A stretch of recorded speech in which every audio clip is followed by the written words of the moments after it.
নমস্কার বন্ধুরা, সবাই কেমন আছো? আজকে আমাদের কুমড়া শাক রান্না করবে। তো কুমড়া শাকের একটা সহজ এবং টেস্টি রেসিপি জানার জন্য ভিডিওটা স্কিপ না করে সম্পূর্ণটা দেখো। এখন আগুন ধরিয়ে কড়াইটা বসিয়ে দিলাম, আর ওই সাইডে ভাতটাও বসিয়ে দিলাম। তো এখন কড়াইয়ের ভিতরে শাকগুলো দিয়ে দিলাম।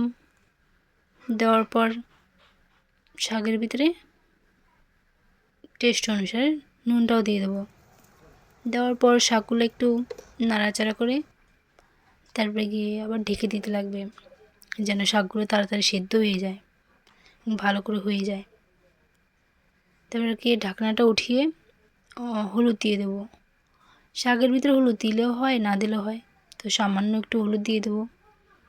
তোমাদের ইচ্ছে, তোমাদের যদি দিতে ইচ্ছে করে হলুদ দেবে, না দিতে ইচ্ছে করলেও না দেবে। তো এখন আরেকটু নাড়াচাড়া করে আবার ঢাকনা দিয়ে দিলাম।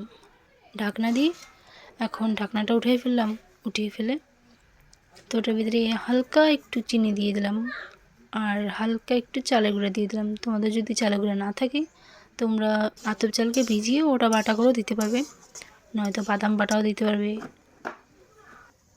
এখন শাকগুলো সিদ্ধ হয়ে গেছে, এখন নামিয়ে ফেলবো। তো নামিয়ে ফেলছি এখন শাকগুলো।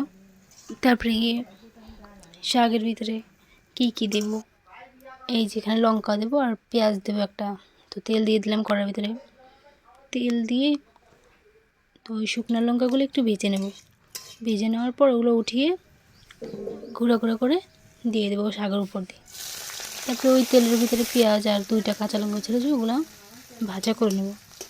ভালো করে একটু ভাজা করে নিতে লাগবে, লাল লাল করে। তো এখন পেঁয়াজগুলো ভাজা হয়ে গেছে, তো ওর মধ্যে শাকগুলো দিয়ে দেবো। শাকগুলো দিয়ে একটু নাড়াচাড়া করে তারপরে গিয়ে সবার লাস্টে ধনে পাতা দিয়ে দেবো। তো আমি হাত দিয়েই ধনে পাতাগুলো ছিঁড়ে ফেলছি, কারণ এগুলো হয়েছে ধনে পাতা, গাছগুলো না। গাছগুলো থাকলে তো একটু শক্ত শক্ত থাকে। তখন দিয়ে দিলাম ধনে পাতা। তারপরে কি একটু নাড়াচাড়া করে নিলাম। এখন শাকগুলো হয়ে আসছে, নামিয়ে ফেলবো। এখন নামিয়ে নিলাম শাকগুলা অল্প অল্প করে।